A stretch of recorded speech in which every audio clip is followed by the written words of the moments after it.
Ethan Price stood at the edge of the sand sea and felt the wind on his face. He looked out at the golden dunes that rolled for miles beneath Zephyria's twin suns. The air was warm and dry. Distant spires of rock rose like silent watchers over the empty land. He tightened the straps on his pack and drew a steady breath. Today he would face Queen Zera's first trial. Many had tried before and all had failed. Some returned broken. Others never came back at all. A small group of spectators gathered behind a clear barrier. They were envoys and guests from many worlds. They whispered among themselves and watched Ethan with doubt in their eyes. A few shook their heads and sighed. None believed a simple human engineer could survive. But Ethan felt a calm determination inside him. He had trained for this moment. He had repaired the gravity brace in his pack with parts from his ship. He had mapped out possible moves. He had prepared himself for pain and fear. The judge stepped forward. She was tall and graceful with skin like pale aqua glass.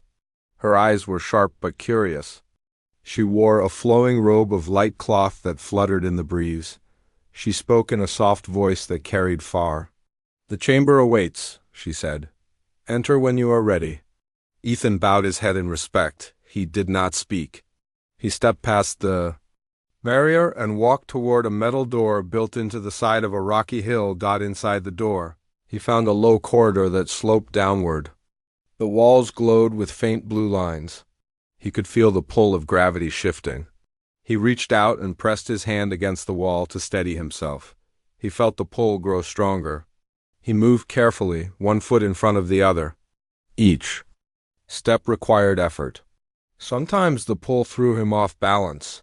He used the brace and a hook in the wall to pull himself forward. He reached the first chamber. It was a wide dome with panels that glowed under his feet. A voice echoed around him. Trial 1. Endure the shifting gravity. Reach the exit within 10 standard minutes. The panels began to shift. The floor tilted left, then right. The walls spun slowly. Gravity pulled him up, then down, then sideways. He gripped the brace and forced himself to move. Each step felt like climbing a steep slope, but without an end. His heart pounded. Sweat ran down his forehead. He could taste dust on his lips. He thought of home and the small life he had left behind. He thought of his sister's smile and his daughter's laugh. That memory gave him strength. He tightened his grip. He bent his knees to lower his center of gravity. He moved slowly but steadily toward a glowing arch on the far side. A timer in his vision counted down. 8 minutes passed and he was still halfway across. His arms trembled. His legs felt like lead. He could nearly taste defeat. He closed his eyes for a moment and took a deep breath. He imagined the brace powering his steps.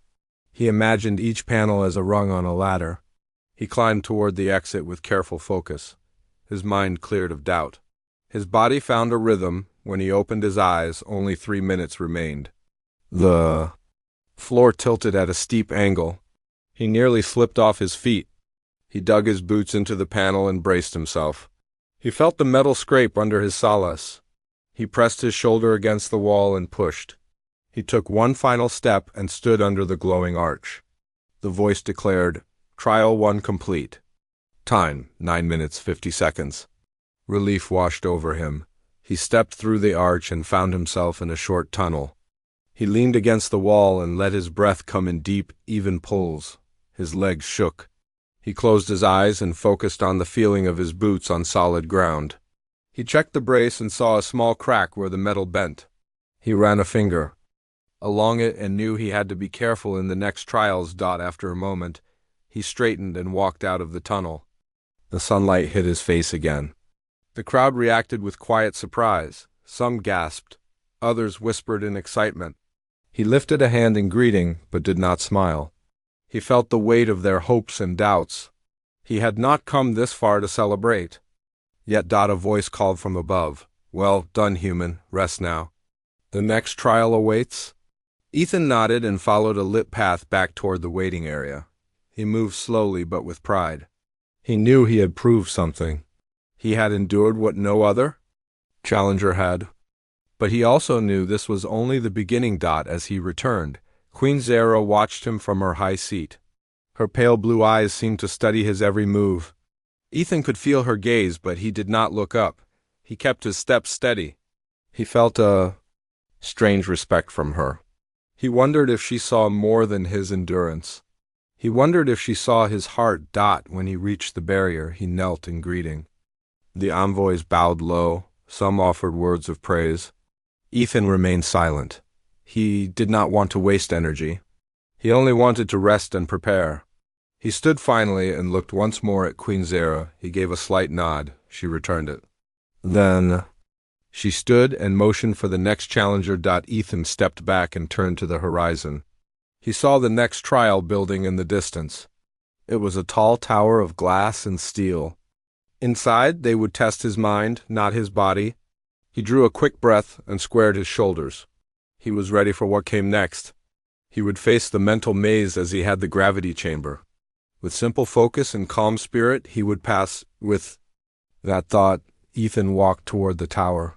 Each step felt lighter than the last. He felt hope rise inside him. He was a human, small and fragile in this world. Yet here he stood, stronger than any alien challenger. With simple faith in his own strength, he would continue the trials. Queen Zera would see that no one but a human could end her tests with a single action. Ethan Price stepped inside the tall glass tower and paused at the base of a spiraling staircase. The steps glowed faintly under his boots. Walls of transparent metal curved around him. Beyond the glass he saw the arid desert sun beaming down, a sharp contrast to the cool, dim interior. He closed his eyes and breathed steadily. He had survived the first trial. Now the second awaited, the mental labyrinth. At the top of the stairs, a domed chamber awaited. Its walls displayed shifting patterns of light, like floating pictures that moved without sound. A soft voice echoed across the dome. Trial 2. Enter the labyrinth of reflection. Solve its riddle and find the exit within 30 minutes. Ethan nodded to himself and stepped forward. The floor beneath him opened, revealing a descending platform. It carried him down into a maze of mirrored corridors. Each corridor was narrow and lit by glowing blue strips along the edges. The mirrors were perfect. They multiplied his image endlessly. He saw himself walking from every angle. He felt dizzy for a moment, but he forced calm. He reminded himself that this was just a test of mind. He reached the first junction. 4. Mirrored hallways stretched ahead. On the wall above each passage, a small symbol glowed.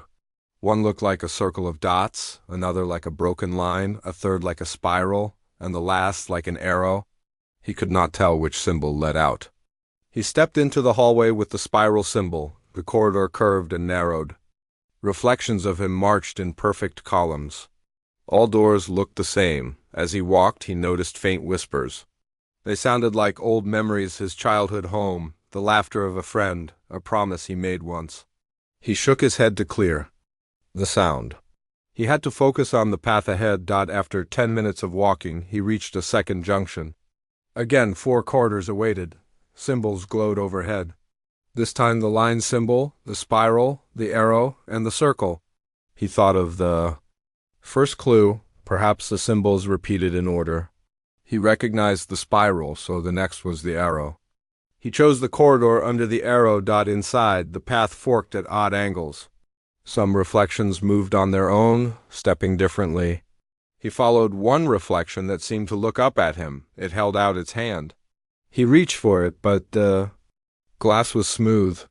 He pulled back his hand and moved on. The whispering grew louder. He heard his sister's voice calling his name. He stopped and listened. Her voice sounded far away. He felt a tug in his heart. He closed his eyes and thought of the desert outside. He reminded himself of his purpose. He was here to prove that humans could endure. He would not lose focus now. He opened his eyes and spotted a crack in one of the mirrors. It was small, no bigger than a coin. The crack showed a dark hallway beyond. He approached the crack and found a narrow door hidden behind the mirror. He touched its frame. It gave slightly under his fingers. He pushed. The mirror swung inward. Beyond the hidden door lay a small chamber. In its center was a simple pedestal with a smooth stone on top. The stone had an engraving, A circle enclosing an arrow and a spiral. The whispering stopped. The chamber was silent. Ethan stepped inside. He placed his hand on the stone. The floor trembled, the pedestal sank. A hatch opened in the ceiling. Revealing a ladder, he climbed the ladder and emerged in a high room with a glass roof. Above him, the twin suns of Zephyr shone brightly. He looked down and saw the maze walls, but they were behind him. He had passed the labyrinth. At the far end of the room stood a woman in a robe. She held a glowing orb in her hands. Her face was calm but curious. She spoke in a clear voice. "You have found the hidden way. You have seen through the reflections and silenced the whispers. The labyrinth has broken beneath your will." She stepped forward and placed the orb in. His hands, it felt warm and solid. He held it carefully. "Trial 2 complete," the voice echoed around him. "Time, 25 minutes, 40 seconds. Ethan nodded and thanked the woman. She smiled and pointed to another hatch. He climbed down into a short tunnel and emerged outside the tower. The bright sunlight stung his eyes. He shielded them with his hand and looked back at the glass walls. He felt pride and relief. Envoys and challengers crowded around. They asked him questions about the labyrinth, but he only answered with calm nods. He glanced at the orb in his pack. He felt its warmth through the cloth. It was a token of his success. He placed it carefully back in his pack and adjusted the straps. Some envoys whispered that no one had ever solved the labyrinth. Many believed it impossible. Ethan had done it with quiet focus and honest heart. He felt a gentle smile rise on his face. He touched the side of his pack and thought of his sister. He wished she could see him now. A voice called him back. Queen Zera stood on a raised platform near the trial entrance. She looked at him with pale eyes that held respect. "You have passed the chambers of strength and mind," she said. "You proceed to the trial of emotion. Prepare yourself." Ethan bowed in respect. His heart beat faster, but he felt ready. He walked toward a tent made of light cloth. Inside, he would face memories and feelings. He had trained for this trial too. He had practiced compassion and empathy. He had learned to face grief and fear. He hoped it would serve him well. As he entered the tent, the cloth closed behind him. The air inside was cool and scented with herbs. A soft light illuminated a small pool of water in the center. The Queen's voice echoed, "Trial 3 begins. Face your deepest pain and emerge unbroken." Ethan stepped to the edge of the pool and gazed into its surface. Ripples disturbed his reflection. A single tear rolled down his cheek. He knew this trial would test his heart. He squared his shoulders and stepped forward. He would face what lay beneath, and he would not break. With that thought, he spoke softly, "I am ready." And so the third trial began. Ethan entered the tent, and the cloth closed gently behind him. Inside, the air felt cool and calm. A soft light shone from above, illuminating a shallow pool of water at the center. The surface of the pool was still, like a perfect mirror. Ethan felt his heart tighten. He knew this trial would test his feelings. A voice filled the tent, soft but firm. "Trial 3. Face your deepest pain. Show that your heart remains true." Ethan stepped toward the pool. His reflection stared back at him. He raised his hand and touched the water. Ripples spread across the surface. The ripples turned into shapes. Ethan saw himself as a boy, standing in a small garden on Earth. A younger sister laughed beside him. The memory felt warm and safe. Then the scene shifted. The sky darkened with smoke. He saw the ruins of his home city after a conflict. His sister lay among the rubble, her eyes closed. Ethan reached out to touch her, but his hand passed through her. He felt a sharp pain in his chest. He shook his head and took a steady breath. He remembered the promise he made to protect the weak. He closed his eyes and focused on the warmth of those memories. He opened his eyes and spoke softly. "I remember loss, I remember hope, I carry them both." The water stilled and the scene dissolved. New images formed in the pool. Ethan saw Queen Vera's people, the Zelnari. He saw them as they once were, free and proud. Then he saw them enslaved by a warlord. He saw families torn apart. He saw children wailing for lost parents. His heart ached at the sorrow in their voices. He stepped back and raised his arms. He tried to calm the visions with his own compassion. He spoke gently. Your pain is mine. I feel each loss. I stand with you. The pool glowed and the images faded. The water became clear once more. The voice spoke again. Show your empathy. Comfort the lost. Ethan looked around the tent. A child figure appeared near the pool. She looked pale and frightened. Ethan knelt and offered his hand. She reached out and held it. Ethan spoke softly. You are not alone. I will help you find peace. The girl's eyes softened. She smiled, and then she vanished. A new vision rose. He stood on a battlefield with soldiers and aliens fighting side by side. He saw a wounded Zelnari warrior lying on the ground. Ethan ran to help him. He knelt and pressed a healing device. To the warrior's side, the device glowed and the wound closed. The warrior looked up and whispered thanks. Ethan felt relief wash over him. Then the scene changed again. He saw leaders meeting in a grand hall. Many species argued and pointed fingers. The hall fractured with hate. Ethan stepped forward and placed his hand on the table. He spoke clearly. We share this galaxy. Our lives matter. We must stand together. His words echoed. The arguing stopped. Leaders looked at him with new respect. The scene faded. A bright light filled the tent. Ethan shielded his eyes. When he lowered his hand, he saw Queen Zara standing beside the pool. She looked at him with gentle eyes.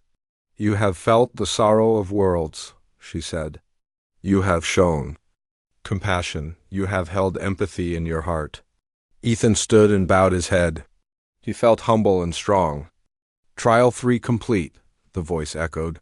Time, 12 minutes, 30 seconds. Ethan felt the weight lift from his chest.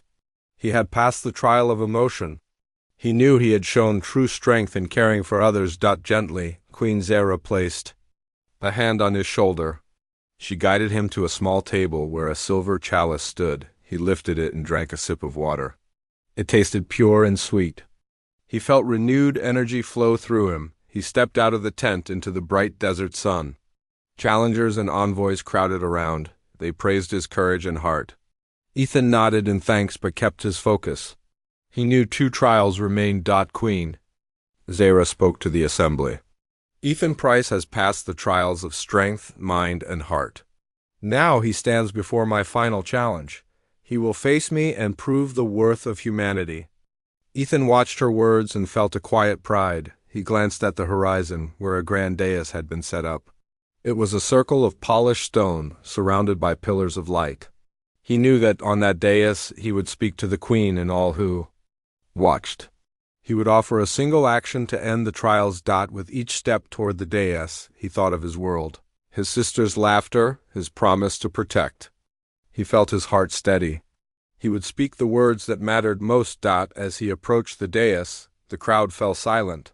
Ethan stood before Queen Zara's throne. She looked down at him, curiosity and respect in her eyes. He bowed his head and met her gaze. He took a deep breath and spoke clearly. Your trials tested my body, mind, and soul. I have proven that a human can endure. Now I offer you my loyalty and protection. I pledge to defend Zephyria and all its people as I would my own home. He held his hand over his heart. The crowd whispered. Ethan felt the weight of his promise. He stood steady and true. Queen Zara rose from her throne. She stepped down and joined him on the dais. She breached the gap between alien and human. She reached out and took his hand. By this pledge I end the trials, she declared. Humanity shall stand with the Zelnari as friends and allies. She squeezed his hand and smiled. Ethan felt relief and wonder swirl inside him. He had done it. With a simple action of loyalty, he had ended the trials of a queen. Below, the assembly erupted. In cheers, envoys, challengers, and spectators all celebrated. Ethan lowered his hand and breathed deep. He had faced every test and passed. As he and Queen Zara stood together in the sunlight, Ethan thought of home and the world he had changed with a single action. He felt hope for the future, a future where humans and aliens stood together in peace, and so the trials ended, not with violence or words of power, but with a promise held in a human's heart. After the trials ended, Ethan Price stood beside Queen Zara as the crowd cheered. The twin sons of Zephyria cast long shadows across the stone dais. Ethan felt the heat on his skin, but also felt a cool breeze behind him. It came from the grand gates of the city that opened for the first time in centuries to welcome a human visitor. After leaving the desert plains, Ethan and Queen Zara traveled by hover carriage to the capital city of Alaris. The city rose like a crown of towers and bridges over a blue lake. Water cascaded from fountains at every corner. Alien banners fluttered from spires, each bearing the symbol of the Zelnari monarchy. Ethan gazed in wonder at the architecture.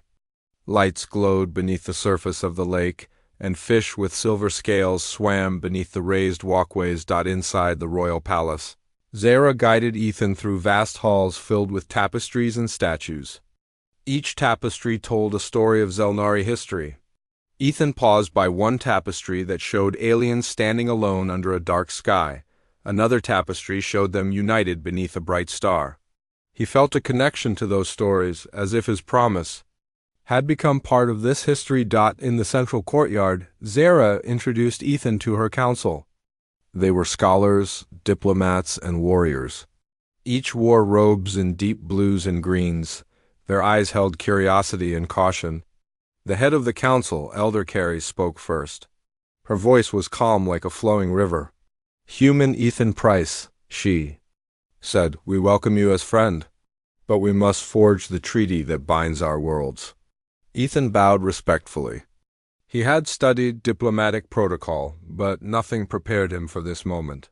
He stepped forward and carried a scroll in his hands. It held the terms of the alliance he and his home government had drafted. He unrolled it on a marble table. The scroll outlined mutual defense, shared technology, and cultural exchange programs. As he read the terms, some council members nodded, others whispered among themselves. Ethan spoke clearly. "We propose to share our medical advances to heal Zelnari wounds. In return, I ask for your guidance in terraforming ships for refugee planets. We must stand together." His words echoed in the courtyard. When he finished, Elder Carys rose and touched the scroll. She spoke softly. "These terms honor the trials you endured. May they guide our peoples." She picked up a silver quill and signed the document. One by one, each council member signed with careful strokes. Queen Zara then signed last, her script flowing like moonlight on water. A ripple of excitement spread. Trumpets sounded from the palace towers. Banners unfurled from every balcony. Citizens poured into the streets, cheering for the new alliance. Ethan heard laughter, shouts of joy, and music from alien instruments. He smiled and felt tears prick his eyes. He had changed history. That night, the palace hosted a feast under lanterns of colored glass. Tables groaned with dishes of exotic fruits, glowing fungi, and spiced meats. Ethan tasted foods he had never imagined. He sat beside Queen Zara and Elder Carys. They spoke of shared hopes and fears. Ethan asked about Zelnari art and science. Zara asked him about Earth's oceans and mountains. During the feast, a musician played a stringed instrument that sang like a bird. Ethan closed his eyes and listened. He felt the pulse of a new bond beating in his chest. He raised his cup and toasted to peace and friendship between our worlds. Guests cheered and tapped their cups in reply, but not all were happy. Unknown to the gathering, a small group of Zelnari traditionalists gathered in a dark corner. They feared the loss of their ancient ways. Their leader, an older noble named Marvik, whispered to his followers, "This human has taken our queen's favor. We must test his loyalty." They slipped away from the feast, their faces hidden under hoods. Meanwhile, Ethan retired to his chambers. The room was simple but elegant, with windows that looked over the lake. He sat at a desk and opened a hollow message from his sister. She wrote, "Congratulations, Ethan. I watched your trials on the cum feed. I am proud of you." Ethan felt warmth in his chest. He tapped the reply and told her he would return with stories to share. As he slept, the palace guards on the tower noticed a faint glow near the council hall. Two figures stood by the treaty scroll, and one raised a small device. A silent alarm alerted the guard commander. In moments, guards surrounded the intruders. They seized the device and found it was a disruptor meant to erase the treaties. Data. Guards brought the saboteurs to the courtyard. Zara joined them as they unhooted the nobles. Marvik glared at Ethan. "This alliance is a mistake," he hissed. "We lose our soul to humans." Zara's eyes narrowed. She raised her voice so all could hear. "You threaten the peace you swore to uphold. You betray your own people." She signaled the guards and they placed Marvik under arrest. Silence fell. Ethan stepped forward. He looked at Marvik and spoke with calm honesty. "I came here to protect Zephyria. I would never harm your people or your heritage. I only seek friendship. Let us prove peace stronger than fear." He held out his hand to Marvik. The noble hesitated, then lowered his head. He did not take Ethan's hand, but the tension faded. Queen Xera lifted her hand and spoke. "The bond of alliance depends on trust. Today we faced fear and overcame it. Let this be the true trial of our commitment." She turned to the crowd. "Go, young Zelnari, celebrate our new dawn." The citizens cheered once more, louder than before. Ethan stood beside Zara and watched the crowd. He felt hope and purpose. He had passed trials and built a treaty, but now he faced a greater challenge: forging trust between two worlds. He knew it would take time, but he believed in his promise. As the night sky turned dark and the twin moons of Zephyr rose, Ethan and Zara stood on a balcony overlooking the lake. Lantern light danced on the water. Ethan said softly, "Thank you for trusting me." Zara placed her hand on his. "You earned our trust, Ethan Price. I place my faith in humanity through you." And so a new chapter began, not of trials, but of living the promise of peace. In the days after the treaty signing, Ethan Price moved through the city of Alaris like a curious guest and a devoted ambassador. He walked along canals lined with glowing plants and listened to merchants speak Zelnari and human languages in the same breath. He felt welcomed by many but studied by a few who still doubted his place. Queen Zara asked him to join her at the University of Memory, where scholars preserved history and living holograms. Ethan entered a great hall filled with floating lights. Each light held a memory, a battle, a celebration, a moment of loss. He watched as a hologram showed a Zelnari child learning to swim in a crystal lake. He reached out but touched only empty. An elder scholar approached him. She said, "The memory archive helps us learn from our past. Now you walk our present. Show us your world." Ethan nodded and arranged for a holomemory of Earth's great forests and oceans. Zelnari students gathered around the projection, gasping at tall redwood trees and blue whales breaching the sea. Ethan smiled at their wonder. That evening, Ethan and Zara visited a workshop of engineers and diplomats. Humans taught Zelnari how to adapt their hovercraft for longer flights, and Zelnari showed human engineers how to harness crystal lighting. Machines hummed and sparks flew as both species worked side by side. During the collaboration, Ethan met a young Zelnari engineer named Leora. Her skin glowed pale blue under the workshop lights. She asked him about Earth's machines and listened carefully when he spoke. She touched a small hover rotor he had brought and nodded in understanding. Ethan felt hope seeing their partnership. But peace is fragile. Rumors reached Ethan of border skirmishes on a distant moon base. A human mining colony had clashed with a Zelnari patrol. 2 miners were hurt, and the Zelnari commander demanded justice. Envoys debated through the night, tensions rising. Queen Zara summoned Ethan and Caries, the council elder. She spoke softly. "We must calm the storm before it grows into war. Ethan, you carry the trust of both worlds. Help me." Ethan took a steady breath and agreed. The next morning, he boarded a swift skimmer with Zara at his side. The skimmer glided above purple dunes toward the moon base. Ethan watched the landscape change from lake waters to rock and metal of the human colony. He saw miners repairing drills and Zelnari guards patrolling with softened weapons. At the base command center, officials from both sides argued. Ethan stepped forward and raised his hands. He spoke in clear voice. "We share what we build and what we value. You both serve the Alliance. Let us seek truth, not blame." He guided them to a remote sensor site where the skirmish began. They found damaged equipment and a downed drone.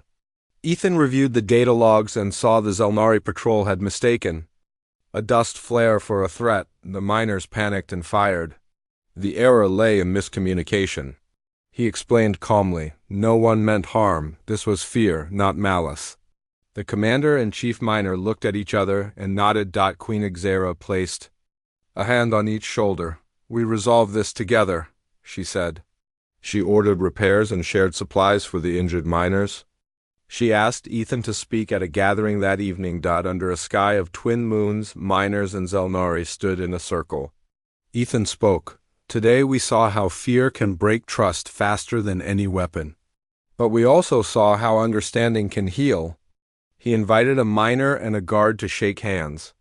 They did so hesitantly and then firmly. The circle broke into relieved laughter. That night, Ethan could not sleep. He sat on the balcony of the moon base and watched stars glitter above. He thought of home and the trials he endured.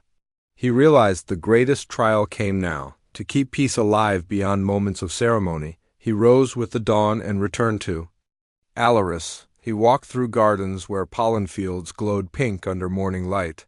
Citizens greeted him with smiles. He felt gratitude and purpose. A week later, he stood beside Queen Xera at the opening of a new cultural exchange hall. Humans and Zelnari showcased art, music, and food. A human painter displayed scenes of Earth sunsets and Zelnari dancers performed under silk banners. Ethan saw two children, one human, one Zelnari painting together on a shared canvas. He felt hope. During the ceremony, a message arrived from Earth. The human government wished to send more envoys and aid. Ethan prepared a reply, careful to honor Zelnari customs and human needs. He wrote, "We will share what we have and learn what we need. Together we will build a future for both worlds." As the ceremony ended, Ethan looked to the horizon where two ships rose side by side, a human frigate and a Zelnari vessel. They lifted off in formation, their engines humming in unison. He turned to Queen Xera and said quietly, "This is only the beginning." Xera smiled and placed her hand on his. "Your single action of loyalty set this in motion. Now your ongoing actions will guide our destiny." Ethan nodded. He felt the weight of responsibility and the warmth of possibility. In this moment, he knew that the true reward of the trials was not a title or a treaty, but the chance to walk a path of trust and friendship every day. And so, with simple heart and steady will, Ethan Price moved forward, ready to face the next chapter of their shared story. In the months following the opening ceremonies, Ethan Price settled into life on Zafia. Morning light filtered through crystal windows of the ambassadorial residence.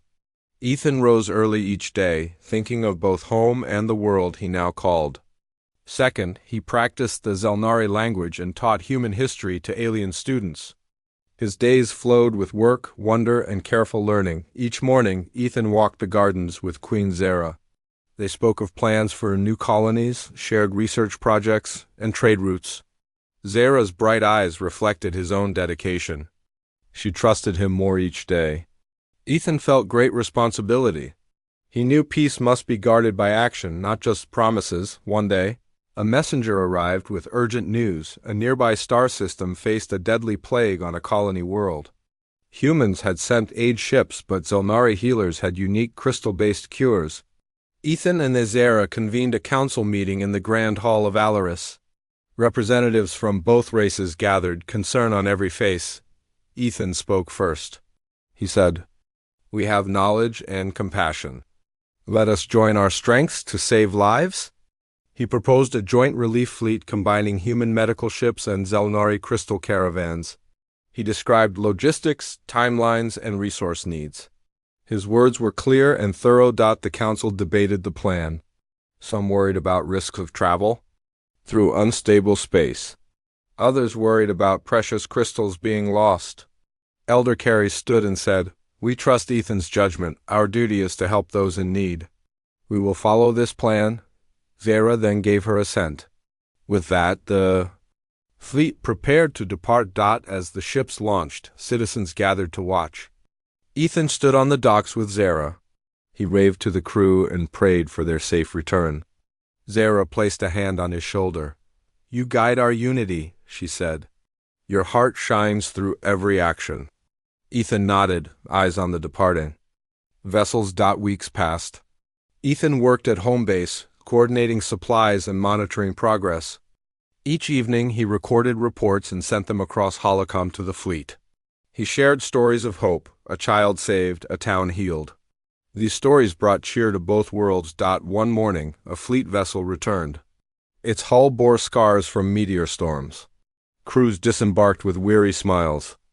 Zelnari healers carried crystal vials while human doctors attended to survivors. Ethan greeted them on the landing platform. He embraced returning crew and listened to their tales of courage. In the following days, news came of recovered worlds. The plague was contained. Colonists celebrated with festivals of light and music. Ethan watched beings of many shapes dance together under foreign stars. He felt tears of joy at the sight. Upon his return to Alaris, Zara held a ceremony in the council hall. She presented Ethan with a Medal of United Service, a simple band of crystal and steel. She placed it around his neck. For compassion and action, she said, her voice warm. Ethan bowed his head, honored beyond words. Later that evening, Ethan dined with Zara in a private chamber. Candles of living flame floated near the ceiling. He spoke softly.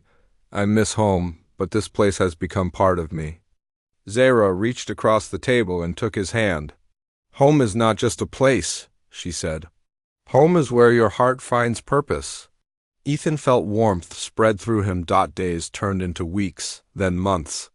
Ethan continued his work, balancing duties and friendships. He grew close to Leora, the young engineer, and they shared long talks by the lake. He mentored students at the university and encouraged them to learn Earth's art and science. One twilight, Ethan climbed a hill overlooking the capital. The twin moons rose above the city. Lantern lights twinkled like stars below. He stood alone, thinking of the trials that began his journey.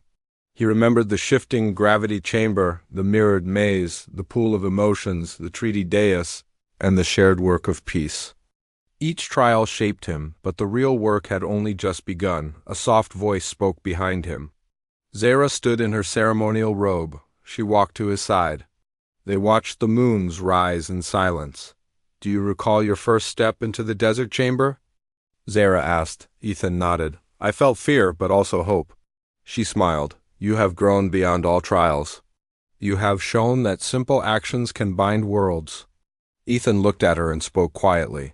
I only did what any human would do. For a friend in need. Zara turned to him. Her eyes shone with admiration. She whispered, You have changed our future. Ethan reached out and touched her hand. And you have changed mine. They stood as moons climbed, two figures united by trials and promises. A gentle breeze stirred the grass at their feet. Ethan inhaled deeply. He thought of Earth and all who waited for news of his journey. He thought of his sister's smile when he returns. He thought of the lives saved by joint efforts. He felt tears in his eyes, but they were tears of hope. With that, he spoke to Zara. Let us build more than peace. Let us build friendship that lasts. She nodded. And so, with 6 trials complete and countless days ahead, Ethan Price embraced his new role. He was not just a hero of trials. He was a bridge between worlds, a living promise that a single human action could shape the destiny of galaxies. Wherever his path led, he carried simple faith, steady will, and a heart ready to endure any trial for those he called friends.